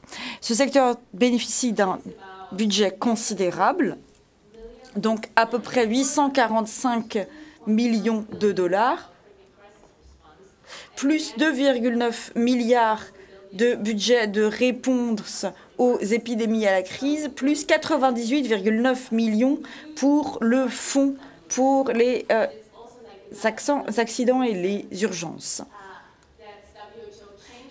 Et c'est donc pour ces raisons, entre autres, que l'OMS a modifié sa structure internationale pour introduire, notamment afin de répondre à l'épidémie, à la maladie Ebola, donc introduire ce service de réponse aux crises. Alors l'OMS, auparavant, était un organe de conseil qui conseillait les ministres et les gouvernements, mais ensuite ils sont eux-mêmes partis sur le terrain. Ils se sont mis à déployer sur le terrain leurs équipes, etc., leurs outils, et ce notamment à partir de 2016. Alors, prochaine diapositive. Alors, c'est écrit en tout petit, Mais donc, la dernière réunion, donc il y a eu une enquête très secrète. Il y a des allégations extrêmement secrètes, sérieuses. Et il n'y a pas eu de processus d'enquête. Donc, il a d'abord fallu trouver un processus permettant d'enquêter sur les allégations formulées, et notamment sur le directeur de ce service. Et ensuite, ils ont commencé à enquêter sur cet individu. Alors, voilà, ce sont les raisons pour lesquelles j'avais écrit. Donc, nous avons eu l'honneur de rendre visite à la présidente du Conseil d'exécution, qui à l'époque était Madame Petric de Slovénie, Vesna Petric. Et je lui ai adressé un courrier officiel disant que le Conseil d'exécution devrait être plus précis dans ses enquêtes. Et c'est là qu'il faut revenir sur la structure de l'OMS, car c'est très compliqué. Donc les organes officiels, donc vous avez le Conseil exécutif, et vous avez également l'Assemblée de la Santé mondiale avec tous les États membres. Et enfin, vous avez le secrétariat. Donc on a donc 3 organes. Donc, en gros, nous avons l'administration, et puis les États membres dans l'Assemblée. Et également, il y a maintenant, sur une recommandation de l'Autriche d'ailleurs, le comité sur les urgences sanitaires et la réponse à ces urgences qui bénéficie de toujours plus d'attention. Alors là où ça devient intéressant, c'est que les organes dirigeants sont protégés par l'immunité, comme les politiciens et les diplomates nationaux. Et d'autre part, nous avons au secrétariat donc des privilèges et des immunités pour les employés internationaux. Donc ce sont des privilèges qui ont été accordés au moment où la communauté internationale pensait que ces privilèges et ces immunités étaient nécessaires. Mais maintenant, en fait, c'est significatif d'impunité. Donc ça signifie que ces personnes ne paient pas d'impôts, qu'ils ne sont pas soumis au système juridique de leur pays, et qu'il n'y a aucun contrôle sur leurs finances. Ils ne peuvent être victimes d'aucune enquête, réquisition, confiscation, etc. C'est donc un système juridique complètement dysfonctionnel. Et c'est l'une des raisons principales pour lesquelles nous, en tant qu'organisation internationale, nous ne pouvons pas contrôler l'OMS à l'heure actuelle. Et ensuite, nous avons le fait que l'OMS, ce qui est souvent sous-estimé, opère sur 3 niveaux différents. Donc nous avons le siège, 6 régions et 150 bureaux pays. Donc cette organisation a donc une structure mondiale. Et si cette structure est utilisée de manière totalitaire, ce n'est plus fédéral. C'est pourquoi on parle de 7 OMS, finalement, donc le siège et les 6 régions. Et puis nous avons le personnel, donc environ 3 000 au siège et 30 000 en tout à peu près. Et bien entendu, vous avez la représentation de l'OMS à l'Union européenne. Donc le secrétariat de l'OMS est donc protégé par l'immunité et les privilèges. Et seuls les États membres peuvent contrôler le secrétariat de l'OMS, personne d'autre. Autre grand problème, vous l'avez déjà entendu, mais je dois le répéter, c'est que les parties prenantes l'OMS est captif de ces parties prenantes. Alors nous avons différentes structures. Donc tout d'abord, il y a eu une réforme, une transformation qui a été introduite par le directeur général Tedros en 2017. C'est une réforme extrêmement intense parce que finalement, cela encourage à avoir davantage de partenariats public-privé. Ce qu'il y a déjà, ça ne leur suffit pas manifestement.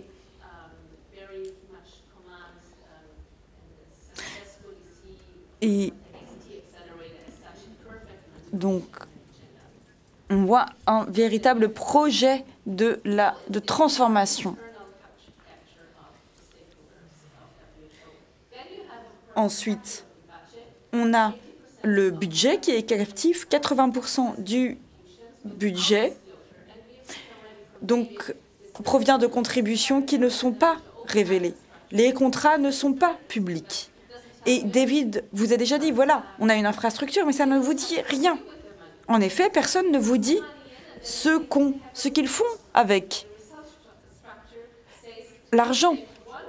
Ils vous disent juste quelle est la structure et des programmes très vagues. Ils vous disent, voilà, sauver 100 millions de vies. Mais comment exactement? Ce sont leurs modes de comptage qu'ils publient. Et ensuite, ils peuvent dire, voilà, nous avons reçu l'argent de Bill Gates et cela a sauvé 1 million de vies. Comment exactement? Nul ne nous le précise. Moi, j'enquête à l'heure actuelle sur l'OMS, mais le personnel essaye de me dire, voilà, en fait,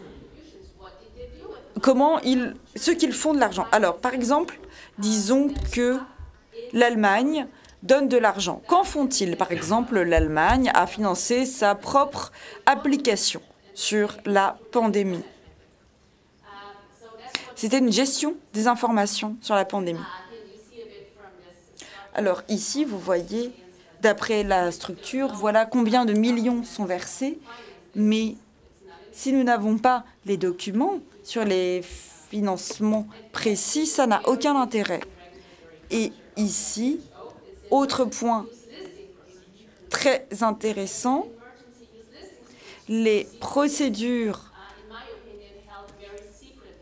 d'urgence qui sont utilisées de manière très secrète par l'OMS. Parce que c'est une procédure qui autorise finalement l'utilisation en urgence de vaccins. Cela permet d'autoriser le vaccin en procédure accélérée et de le livrer à toutes sortes d'institutions qui n'ont pas de capacité réglementaire en termes de vaccins, comme l'Union européenne. Et eux, ils nous disent, non, non, c'est bon, on l'a fait et on peut vous distribuer tout cela. Mais cette procédure n'a pas été vérifiée par les États membres. Elle a été rédigée par le secrétariat de l'OMS, c'est tout. Ici, on voit bien un système dysfonctionnel. Et ici, c'est très intéressant, on voit ici la liste des vaccins autorisés, bien entendu, ils ont tous autorisé. Et ensuite, ici, on voit les remerciements pour la procédure. Il nous dit merci à la Fondation Bill et Melinda Gates pour avoir contribué à cette fantastique procédure. Donc voilà, il ne se cache même pas, il n'y a rien à ajouter. Ici, vous voyez l'outil COVAX. Et donc, là, voilà, comment est-ce que les produits sont jugés fiables? Eh bien, elle dit, si l'OMS l'a autorisé, on peut le distribuer. Parfait. Enfin, d'autre part, ils aimeraient avoir un nouvel organe de direction qui pourrait finalement un peu, en quelque sorte, court-circuiter le conseil exécutif. Donc, si bien que certaines personnes pourraient avoir des réunions internes, parler en privé avant les réunions de l'Assemblée.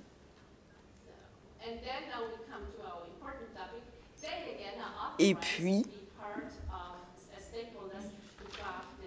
d'autre part, les parties prenantes sont autorisées à rédiger leurs amendements au traité.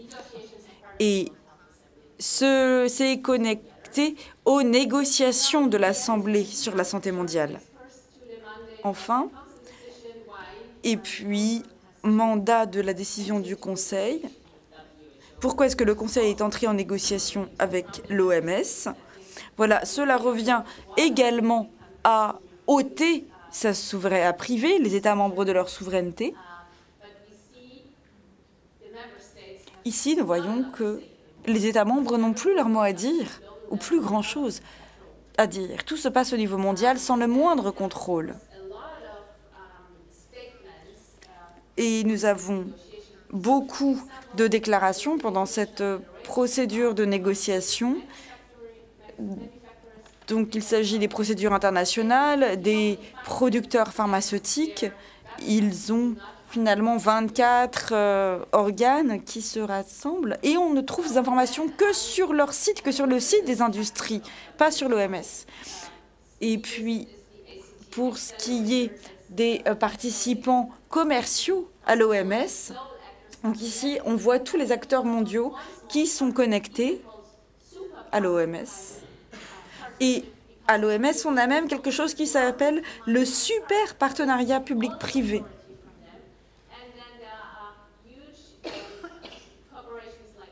Et ensuite, de grandes entreprises ont les coudées franches. Autre point très important sur lequel je reviendrai par la suite, c'est que les partenaires donc dans la Big Tech de l'OMS sont considérables. Autre exemple, ici il s'agit de la plateforme des partenaires. Donc voilà, les entreprises peuvent tout simplement se créer un compte et participer.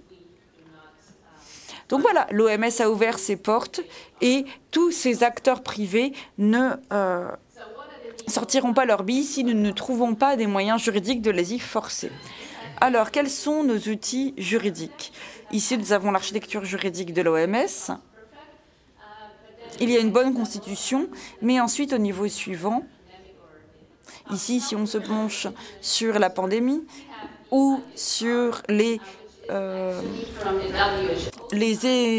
urgences en termes de santé publique, eh bien, ici, on a un outil. Un outil qui reconstruit l'infrastructure afin d'être préparé aux pandémies. Et ensuite, nous avons les procédures réglementaires. Cette Emergency Use Listing Procedure, donc la procédure qui permet d'autoriser certains médicaments aux vaccins, procédure accélérée. Et ensuite, nous avons des milliers de lignes directrices techniques de conseils au public. Et cela qui est très dangereux, cela ne respecte plus les frontières nationales. Donc, comment est-ce qu'on construit une pandémie? Tout d'abord, on a une surveillance, des diagnostics.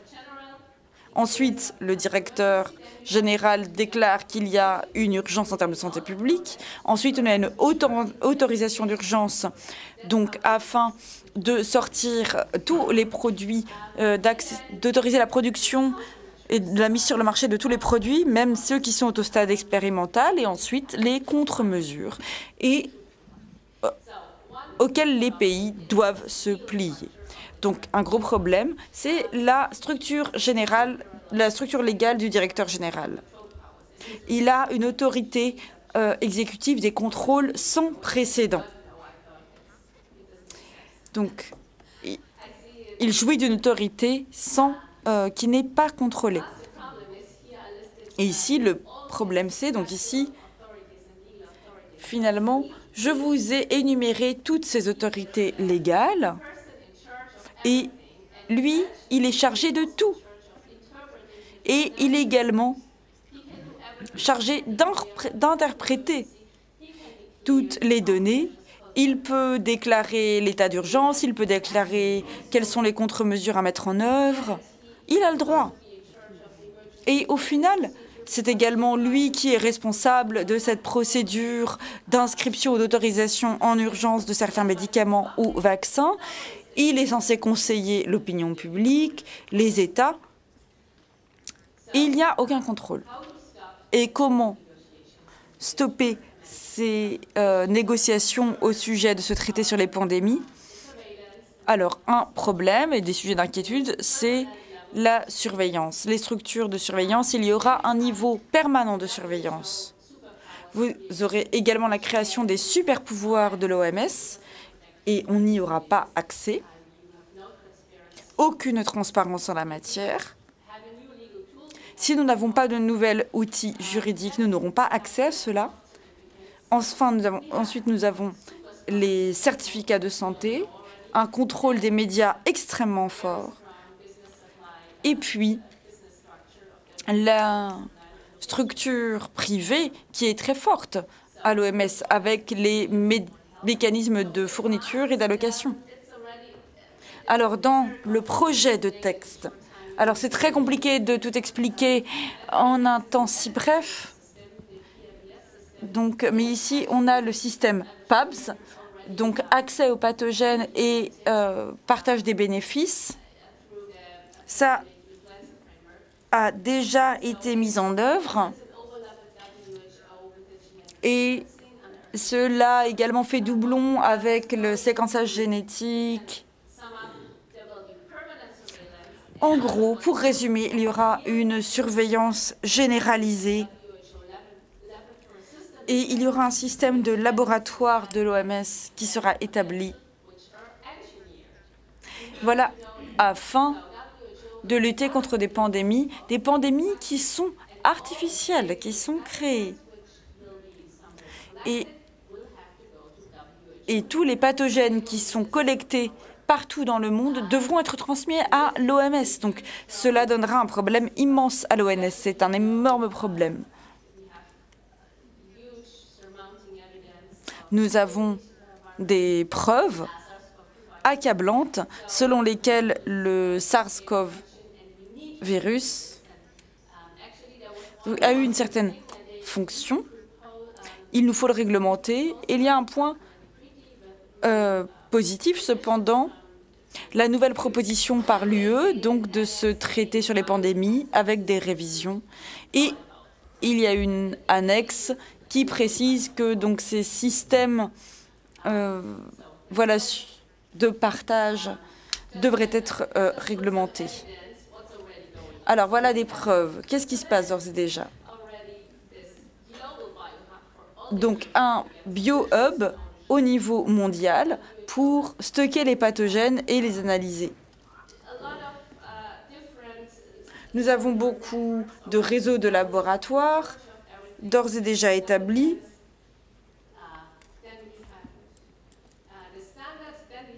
Nous avons également, et ça c'est très élaboré, donc le PIP, le cadre de préparation aux épidémies, aux pandémies de grippe.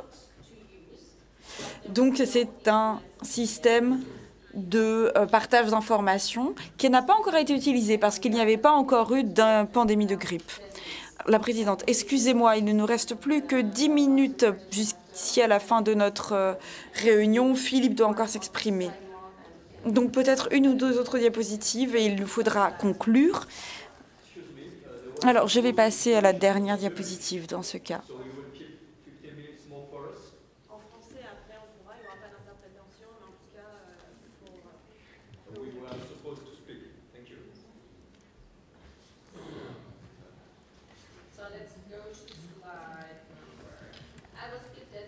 Je vais donc passer.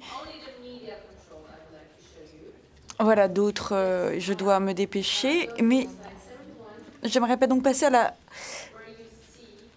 diapositive 71 afin de vous parler du contrôle des médias.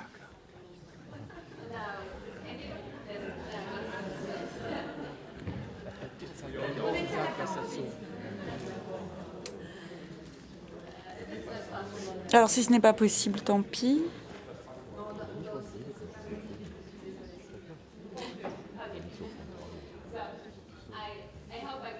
Alors, j'espère que j'ai pu vous donner un petit aperçu de la situation.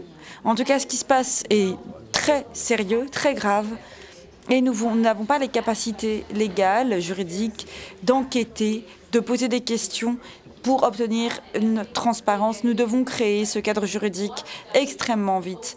Et ce que l'OMS propose nous distrait. Nous avons besoin d'avoir notre propre programme et de leur fixer des limites, de dire ce qui ne peut pas être accepté dans leur mode de fonctionner, qu'il faut qu'ils arrêtent de contrôler les médias, etc. Et donc il nous faut coopérer ensemble sur ce point pour pouvoir opposer un contre-pouvoir. Merci. Merci Sylvia. Donc on passe à Philippe Cruz qui est avocat suisse et donc il va conclure et on gardera effectivement 2, 3, 4, 5 minutes pour les questions-réponses.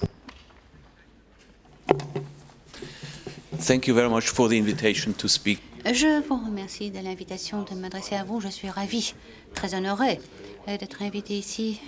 Merci pour l'intérêt que vous manifestez vis-à-vis du sujet de l'OMS qui nous concerne tous. Nous sommes tous concernés par ce sujet, que nous soyons français, allemands, de l'intérieur ou de l'extérieur de l'Europe ou de Suisse. Donc, je suis juriste suisse depuis 1997 et depuis la fin de 2020, j'ai arrêté mon travail dans mon domaine spécialisé du droit fiscal pour me pencher sur l'état de droit, pour me pencher sur les droits constitutionnels et pour développer un débat basé sur la science en période d'urgence. Et j'ai d'ailleurs mené une vingtaine de procédures devant les tribunaux en la matière. Avec mon équipe et avec le ferme soutien de scientifiques internationaux, j'ai déposé une plainte contre Swiss Medic, qui est en Suisse l'autorité suprême, l'agence suprême dans le domaine de la sûreté des produits médicamenteux. Et nous avons intenté cette affaire justement parce que des essais avec des substances expérimentales ont été menés à bien. Alors très rapidement, où en sommes-nous? Il a été dit que cette pandémie, cette crise a été caractérisée par une gestion très mauvaise de la santé publique internationale sous l'égide de l'OMS.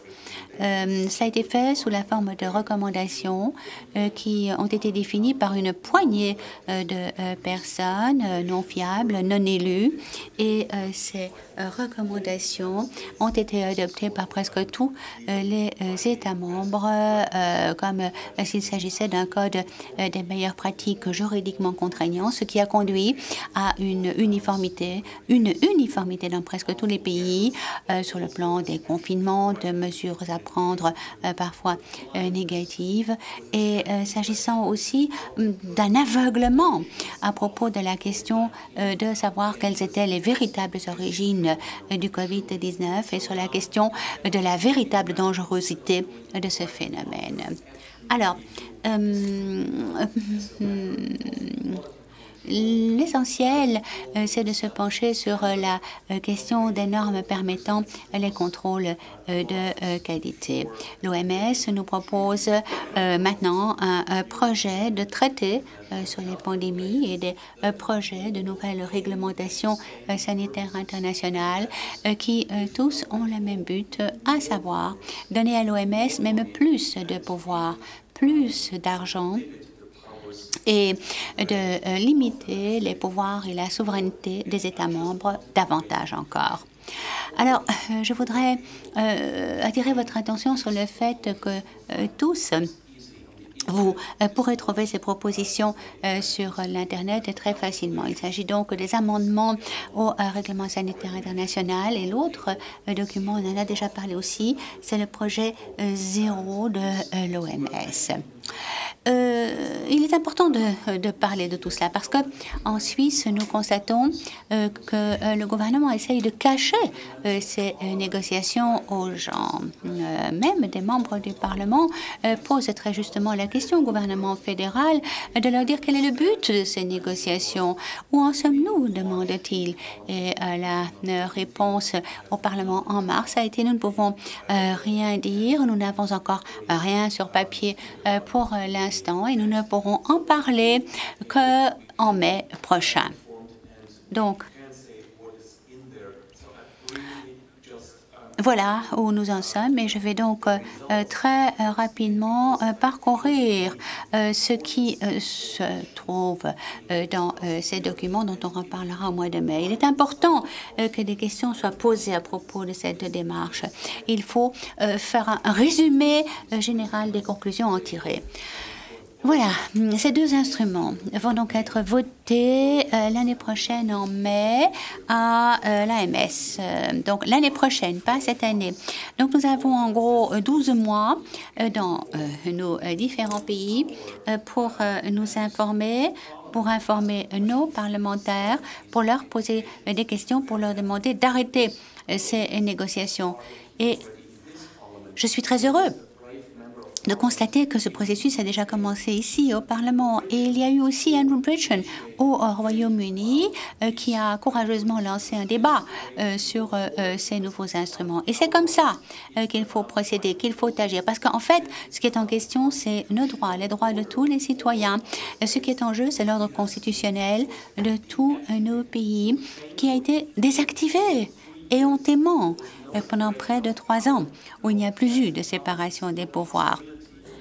Pas de possibilité devant les tribunaux de poser la question de savoir quelle était exactement la dangerosité de ce virus et si ça avait du sens d'envoyer les enfants à l'école avec des masques. Donc, nos tribunaux n'ont pas protégé leurs propres citoyens, nos propres citoyens. Quelle est la conséquence de tout cela? Eh bien, un véritable leadership exécutif de l'OMS dans quasiment tous les pays. Les recommandations de l'OMS vont devenir juridiquement contraignantes. Et il y a des officiels, des fonctionnaires qui disent « mais non, erreur d'information, non, ce n'est pas une erreur d'information. Ces règlements sanitaires internationaux amendés vont devenir à l'avenir juridiquement contraignants. On peut le lire à l'article 1 des définitions et on peut voir aussi qu'on en parle à l'article 13A qui est un article tout à fait nouveau où on lit que les parties, les États parties reconnaissent que l'OMS est l'autorité coordinatrice, l'autorité qui guide la réponse au niveau international sur la santé publique. Donc l'OMS va devenir l'instance majeure. Il faut le souligner encore et encore. On constate que ces nouvelles règles vont encore faciliter les choses pour l'OMS s'agissant du déclenchement d'urgence dans le cadre de ce qu'on appelle les urgences internationales qui représentent une préoccupation majeure. Alors, il y a là la possibilité pour l'OMS de se doter elle-même du pouvoir de déclarer qu'il y a urgence en retirant la possibilité aux États membres d'agir en la matière. Ce qui nous prive dans les États membres de la protection dont nous pourrions normalement bénéficier dans le cadre de nos systèmes nationaux. Et ce, simplement parce que l'OMS décidera qu'il y a une urgence de préoccupation internationale. Et comme on l'a dit très à juste titre, Sylvia l'a dit, il n'y aura pas de responsabilisation de l'OMS, pas du tout, donc pas d'obligation du tout pour elle de rendre des comptes. Elle aura le droit de décréter qu'il y a urgence à caractère mondial pour la santé publique. Et puis voilà. Alors, je voulais attirer l'attention sur un point qui a été évoqué, à savoir que n'importe quel aspect de la vie mondiale pourrait en fait être décrété comme étant une urgence à caractère international. Il peut y avoir des problèmes au niveau du changement climatique ou bien de la diversité, de la biodiversité.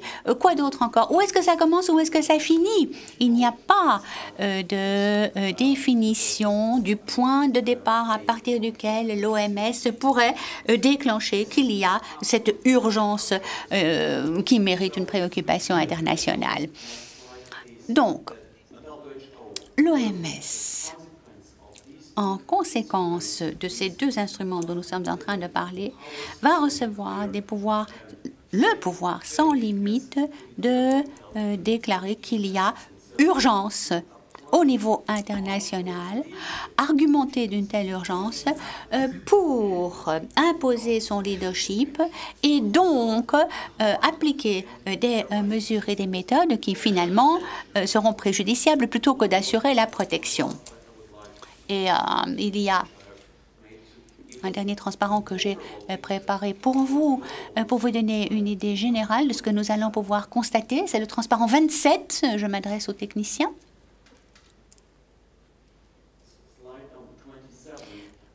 Le transparent 27, donc, dans lequel j'essaye de résumer la dynamique de ce que nous allons constater si nous ne nous opposons pas à l'introduction de ces deux nouveaux instruments. Nous constatons que, à droite, les populations, les gens vont devoir céder sur leurs droits humains, vont devoir céder leurs données personnelles, vont devoir remettre leur santé entre les mains des États qui transféreront tous ces droits fondamentaux à l'OMS et aux producteurs, les producteurs de substances expérimentales qui vont s'enrichir, qui vont recevoir de l'argent, qui vont recevoir toutes ces données quand même confidentielles, qui vont avoir en main tout le pouvoir et toute la souveraineté qui en fait appartient aux États membres, y compris des droits de propriété intellectuelle. Et en retour, qu'allons-nous recevoir? Qu'allons-nous recevoir pour avoir cédé tous nos droits et toutes nos données en retour? L'OMS aura totalement le contrôle de la situation à partir du moment où elle prendra elle-même l'initiative de déclarer qu'il y a une urgence à caractère international. Et en retour, qu'est-ce que nous recevrons? De la désinformation, des raisons, croirons-nous, d'avoir peur, un transfert de responsabilité des États vers d'autres instances qui seront autorisées à développer des substances expérimentales, tout cela avec notre argent de contribuables. En retour, nous ne recevrons aucune sûreté, aucune sécurité. Et puis, comme je l'ai dit, il n'y aura pas non plus d'obligation pour l'OMS de rendre des comptes. Et in fine, pour tous les citoyens, même les riches, je le souligne, près de 90% de la population totale se retrouvera dans la situation que je suis en train de décrire. Dès que l'OMS inventera une nouvelle fausse information, plus aucun d'entre nous ne sera en sécurité. Nous serons confrontés à des restrictions qui, en plus, nous obligeront à nous faire injecter des substances expérimentales qui n'auront pas d'avantage, mais n'entraîneront que du mal. Et puis, le tout dernier transparent, sans avoir jamais fait d'études post-ante. L'OMS veut recevoir tous ses pouvoirs. Imaginez n'importe quel chef d'entreprise qui ne procéderait à aucune réévaluation du projet qu'il a voulu développer, une analyse de mise au point pour faire mieux la prochaine fois, pour éviter les mêmes erreurs. Personne ne serait autorisé à faire ça dans le cadre d'une entreprise, mais l'OMS, oui. Donc, et tout ça pourrait se faire sans avoir même examiné la véritable origine du SARS-CoV-2, ce qui se passait dans ces laboratoires, sur ce qui s'est passé Exactement. Alors, encore une fois, je le répète, tout cela se fera sans obligation pour l'OMS de rendre des comptes. Alors, la seule façon de répondre à ce développement, c'est un non radical. Et ce non doit venir du monde entier, de chaque personne dans le monde. C'est une réponse très simple. On dit non. Parce qu'il faut bien se rendre compte que si nous ne réagissons pas, nous allons perdre totalement le contrôle de nos propres existences, de nos propres droits. Nous courrons le risque de perdre notre propre base économique. Et les États membres aussi vont perdre leur base économique. Et en retour, qu'est-ce que nous aurons? Rien. Donc, nous avons 12 mois de temps. Nous allons travailler tous ensemble au niveau transfrontalier et nous ferons de notre mieux pour informer tous les citoyens, les politiciens qui ne se sont pas encore bien réveillés et je vous remercie pour le travail que vous faites.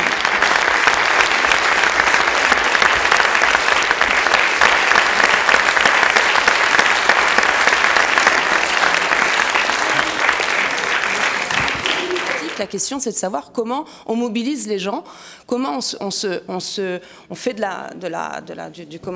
du lobbying, mais d'une autre façon. Donc moi, je vous parle en tant que politique, et aussi mes collègues peuvent aussi, le message de Christian était aussi très clair. Écoutez, il y a des élections bientôt. On a 12 mois pour mobiliser au sein de chaque État membre certains qui sont déjà élus, puisqu'ils vont avoir ce dossier au sein de leurs assemblées. Et donc, le premier pouvoir, c'est effectivement alerter les élus en place et puis les suivre pendant les prochaines élections. Après, au niveau citoyen, et franchement, bravo à tous ces collectifs, bravo d'être là, parce que vous avez permis de diffuser ce type d'information. Parce que cette information qu'aujourd'hui on émet, elle n'est pas reprise par les médias mainstream. Et c'est grâce à vous, parce que vous êtes tous sur les réseaux sociaux, vous avez partagé nos vidéos, vous partagez nos communiqués de presse, et c'est grâce à vous. Donc nous, on compte sur vous aussi pour continuer, puisque la question, madame, que vous dites, en fait, vous avez raison, mais les gens ne le savent pas, parce que cette information, elle n'est pas diffusée. Et pour cause, parce qu'effectivement, les gens, comme vous l'avez bien dit, de bon sens, ne souhaiteraient pas effectivement arriver à ce stade. Donc voilà, je pense que, comme on l'a dit, l'union fait la force. Chacun, dans son métier, a aussi sa pierre à porter à l'édifice. Donc, il faut continuer dans ce sens. Voilà. Donc, en tout cas, pour conclure, vraiment, merci à nos experts. Je regrette vraiment qu'ils n'aient pas pu aller jusqu'au bout de leur présentation. On va faire en sorte de continuer à diffuser tout cela parce que, comme vous l'avez dit, c'est grâce à ces informations, à ces sources, à cette expertise que nous allons pouvoir continuer ce combat. Ce combat pour récupérer nos droits fondamentaux, la liberté de choix, l'état de droit, les valeurs qui nous unissent. Et effectivement, le combat continue, que ce soit ici au sein de l'Union européenne par rapport à cette commission qui, vous l'avez vu, a fait les mêmes bases, c'est-à-dire pas de transparence, immunité, privilège, où en fait les lobbies sont autour de ces institutions et finalement c'est eux qui mènent la politique. Donc encore une fois, merci. On continuera à faire ce type de conférences parce que c'est important de continuer, de diffuser et on va aborder d'autres sujets parce qu'il y a aussi d'autres sujets qui sont toujours en cours, notamment les effets secondaires, notamment encore en France. Et c'est une honte puisqu'encore aujourd'hui, nous avons encore un personnel médical, l'armée aussi, parce qu'on les oublie aussi, les pompiers qui sont toujours suspendus. Donc c'est un sujet qui continue, notre combat est toujours ici avec mes collègues députés, mais aussi avec ces collectifs qui nous permettent effectivement d'avoir une certaine visibilité que nous n'aurons jamais avec les médias mainstream. Donc encore une fois, merci à tous et puis on compte sur vous.